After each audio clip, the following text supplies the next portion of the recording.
Hi, I'm Mitch the Director of Communications from Convergent Design here at our booth at IBC, and we have a lot of new stuff and just workflow things that we're showing off at the booth. The first is our new dual stream mode, and dual stream actually works in two different fashions.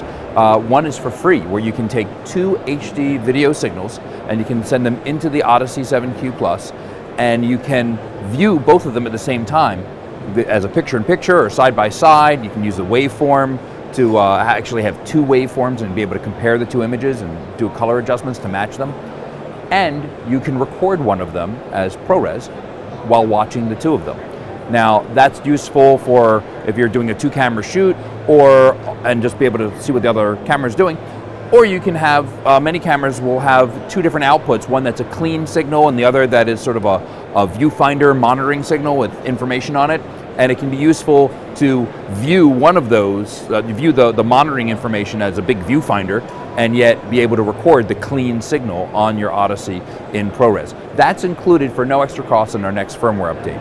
But also in our next firmware update, if you have the Odyssey Raw bundle, included in that is going to be the next level of dual stream recording, where we will actually be able to take those two signals and record both of them simultaneously as Apple ProRes 422 HQ or regular Apple ProRes or 422 LT. So that gives you two simultaneous recordings. It's basically two recorders in one unit in the Odyssey. So it's very convenient to be able to work that way. Other things we're showing, we have an FS7 with the XDCA extension back that allows you to record 4K at 60p or 2K at 240p.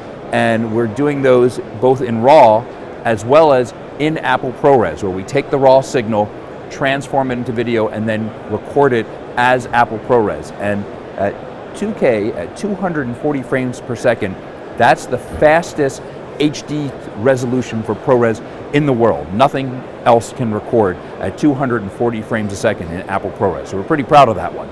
We're also showing a C300 Mark II, and we're recording from that. We can record the raw signal from that, or in 4K, or we can take that 4K raw signal and turn it into an Apple ProRes. And again, we're supporting this new camera, being able to do lots of great image quality with Apple ProRes recording. We have our LUT routing system, which we're very proud of. It's a very unique system that replaces a whole cart full of equipment, where you can take a log signal or a raw signal and transform that with a LUT so that you can see what a color correction would look like. And then you can not only see that on the monitor, but you can choose whether or not you would apply that to an imaging measurement tool such as a waveform or a vector scope, and you can have both of them appear on the screen, but you may have one have the LUT applied and the other not have the LUT applied, so you can compare, and that's very useful to have right there on the monitor. But then we also have three different outputs, two SDI and one HDMI output, and you can select what you send to each one. So you could have a client who's looking at just a clean LUTed image, you can have an engineer who's looking at another image that has no LUT applied, and then you can have a third onset monitor, and that one is showing the same thing that the Odyssey 7Q Plus is showing on its screen, with say maybe a LUTed image, but a monitoring tool like a waveform without a LUT applied. So that's really useful for everyone on set, all with this from this 1-inch thick box. And that's included in the Odyssey 7Q as just a general workflow device. We have a bunch of preset LUTs. We have 140 slots for 3D LUTs that you can load in yourself. You can buy LUTs from different places, or you can create your own in a program that's free, like Resolve. So very useful on-set workflow thing to be able to see the shots you're doing and let everyone see what they need to see as well.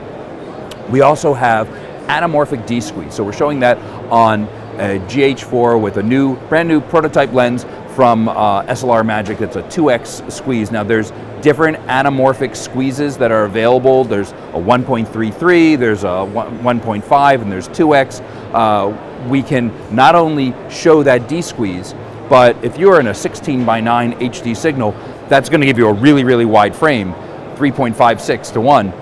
That's neat. You can use those for music videos and stuff, but that's not usually what everyone wants to use. They often want to extract from the center of the frame just that part of the image that they really care about. So what we also did is come up with 3 modes that are different anamorphic D-squeezes that we also magnify that image. So we just sort of zoom in, so we let that fill the frame, just the part that you really care about.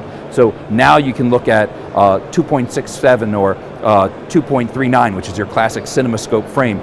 That's all built into the Odyssey. So you can really see the image and the tools that you want to be using, and it's working the way that people really work on set. So for more information and to find out everything about the Odyssey 7Q Plus, we have lots of information on our website, including videos and white papers and tutorials. You go to www.convergent-design.com.